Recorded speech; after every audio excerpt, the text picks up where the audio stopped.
All right, and we are back here on the GSMC Football Podcast. And for the fourth part of the show, we are going to take a look at the teams with the best odds to make the Super Bowl next year.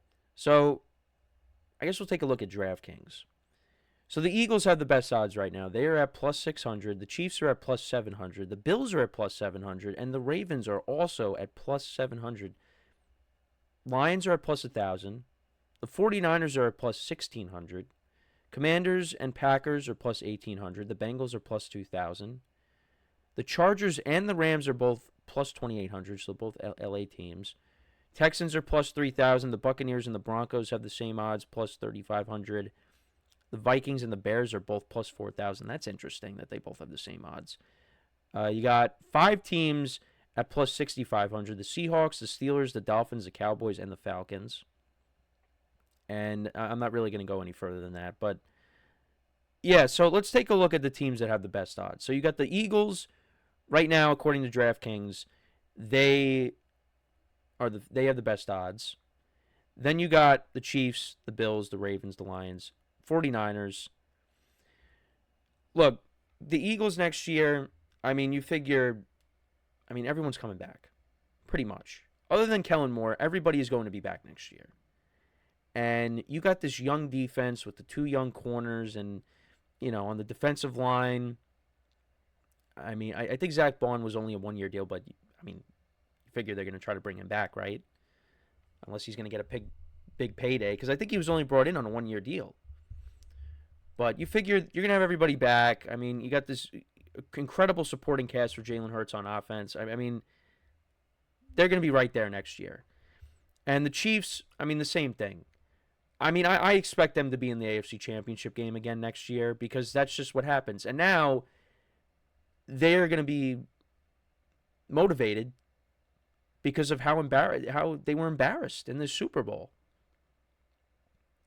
But if you remember, when they got embarrassed by Tampa, they didn't make it back to the Super Bowl the following year. They ended up losing in the championship game. So maybe we see a similar trend. Maybe we see them lose in the championship game next year, and then the following year, they win 2 Super Bowls in a row again. I know someone probably wants to, jump through the screen and grab me and say, no, that's it. The Chiefs are done. But the Chiefs, you figure, are going to be in the thick of it next year. And I think that, look, we just talked about it in the last segment. They need to revamp this offense. I think that's probably a better word to use as opposed to overhaul, because overhaul means just you got to tear it down and start from scratch again. No, you gotta revamp it. Revamp is probably a better term to use. And look, you got the draft coming out, free agency. There's things they could do. Patrick Mahomes is not making that much money compared to the higher paid quarterbacks. He's not the highest paid quarterback in the league. He took, how his deal is set up is so the Chiefs can go out and continue to add talent. And maybe he restructures his deal again. They're going to have to revamp that offense. They're going to have to do that. The Bills and the Ravens, look, you got 2 MVPs, Josh Allen and Lamar Jackson. The Bills, they got to improve their team as well. I think similar to the Chiefs. I say this for a lot of teams. There's receivers available. I think you need to add another weapon, and I think you need to continue to, strengthen your defense. And it's, you think to yourself, how would these other teams have fared against the Eagles last night? Honestly, I think the Bills, it could have been similar. With the Ravens, it probably would have been a tighter game. But we saw the Eagles go into Baltimore and beat the Ravens. But I don't think they would have. I don't think they would have killed the Ravens like they killed the Chiefs last night. But yeah, no, for those 2 teams, the Ravens. Look, their defense struggled early on this year, but they kind of turned it around. Again, they're another team where I think they could add another weapon, another pass catcher. I like what Rashad Bateman did this year. Zay Flowers, they were missing in the postseason. But I think you need at least one more weapon. And, you still got Mark Andrews and Isaiah Likely. You got two good tight ends. You got Derrick Henry. I think Derrick Henry will still have a good year next year. Maybe it's not going to be to the same level as what he did this year, but he's gonna be solid. And then after that, you got the Lions. I am a little worried about the Lions going into next year just because of the guys that have left the building now on their coaching staff. Now, how is Dan Campbell going to rebuild this coaching staff? Now, the talent is all there. None of the talent left. You're going to get Aiden Hutchinson back next year. The defense is going to be healthy again. But it's just, how is the coaching going to be? Because, I go back to, after the Falcons lost their Super Bowl, right, to the Patriots. They lost Kyle Shanahan. He goes to San Francisco. And Matt Ryan's coming off of an MVP year. Steve Sarkisian comes in. And, the Falcons' offense isn't exactly the same. But I don't know. I mean, that's just one example. That's what I thought about. You lose this young offensive coordinator in Ben Johnson, who's one of the best play callers in the league. Now he's going to be within your division, staying in your division, going to the Bears. Now how is the offense going to take a step back now? We'll have to see. But, I mean, the Lions have the talent. And you know what? They really have turned things around there in Detroit. So I think they'll figure it out. But, I'm a little worried about it. But I could also look at it and say, hey, I thought this year was going to be the year for the Lions. It looked like everything was set up for them. You got the 1 seed, home field advantage, and you get to the playoffs, and the Commanders just dominated. The Lions' defense had no answers for Jaden Daniels.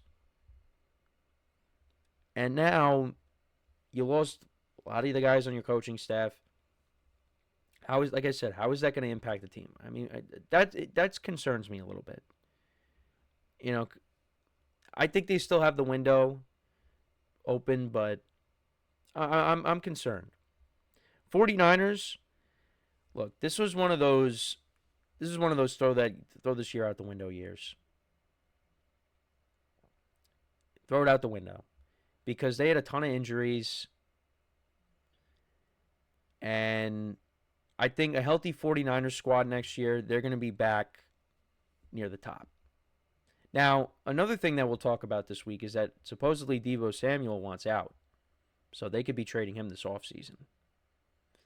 And I guess you kind of look at that and you say it's only a matter of time. It was only a matter of time because they do got young receivers.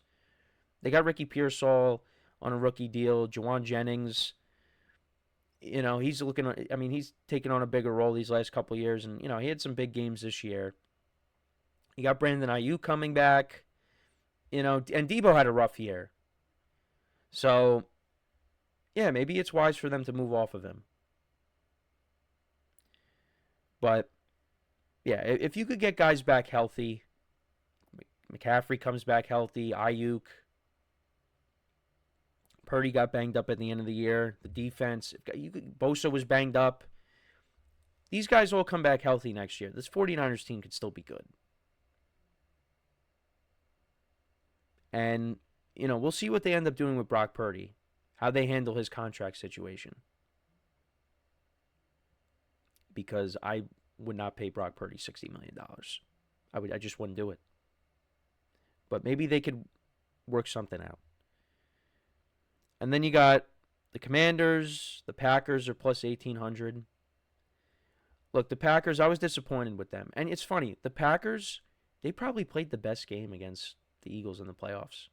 It's just their offense could not do anything. Well, shouldn't say that. Their passing game could not do anything. Josh Jacobs had a good game. But Jordan Love was not great. And there was really no receiver that you could depend on in that game. It's just, Christian Watson was already hurt. Romeo Doubs got hurt. Jaden Reed got hurt. And they were using their fifth and sixth string guys, and it's just and Jordan Love also just was not healthy the whole year. So I'm looking for them to bounce back. But their defense was better this year. They got to, again, similar to a lot of the teams we talked about, they have to go out and get another receiver. They need to get a difference maker, because I thought going into the year that one of these guys was going to step up. They were going to take that next step, and they were going to be better, but it just never happened. It never happened. The Commanders, you figure they're going to be better next year. I mean, Jane Daniels, what he was able to do his rookie season, it was unbelievable. People talking about it as arguably the best rookie season a quarterback's ever had. I mean, he got all the way to the championship game, and this was a team that won, 4 games last year? What a turnaround. And you only think they're going to get better. And then you got the Bengals at plus 2,000. I think they should have a little bit better odds. But we'll have to see what happens with T. Higgins, how they work out the contracts. And they got to fix this defense too. But I'm not going to go through every single team. But let me know what you guys think about the teams with the best odds to get to the Super Bowl next year. Do you agree with some of these numbers? Do you not? Let me know in the comments. Anthony in the chat before we go to break. Hope you had a good weekend. Do you think the amount of playoff games the last few years, including 3 Super Bowls, finally caught up to the Chiefs? That's why they didn't perform as well against the Eagles last night. If you mean in terms of them just not being prepared and thinking that they were just going to take the field and win this game, yeah, they, like I said, they looked flat coming into the game. They did. But I think also it's just the fact that the Eagles were the better team. The Eagles proved to you last night that they were the much better team. When going into this game, I thought it's going to be even. Because the Chiefs have that championship pedigree. They have that experience. But Eagles got a better team. That's... If you were to look at the sole reason, just look at the simple fact that Eagles were the better team. So, we're going to take our final break now. So when we come back, we are going to put a close on the 2024-2025 NFL season. Just kind of do an overview on it. Just the big moments, things like that happened this year. And, yeah, so for one final time today, stick around, and we'll be right back here on the GSMC Football Podcast.